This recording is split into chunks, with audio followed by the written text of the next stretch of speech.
uh, sunnah Nabi SAW yang paling besar adalah dakwah lah kan. Dan dakwah Nabi SAW yang paling ampuh, senjata Nabi yang paling ampuh adalah akhlak Nabi SAW. Sebab itu kita cubalah berakhlak dengan akhlak Nabi. Walaupun ada orang mengatakan bahawa akhlak Nabi ni adalah mukjizat. Kita tak mampu memang nak 100% capai akhlak Rasulullah SAW. Cuma kita meniru, kita mengambil apa yang ada pada Nabi dari sudut akhlak itu untuk kita jadikan sebagai senjata kepada kita. Nabi dia ada senjata dia sendiri, dia ada mukjizat.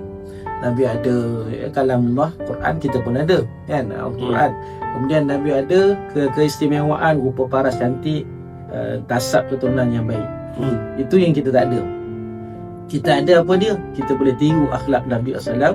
Yang inilah kita buat bekal, kita sampaikan dakwah ni kepada masyarakat di sana. Yang penting kita amal dulu akhlak tu.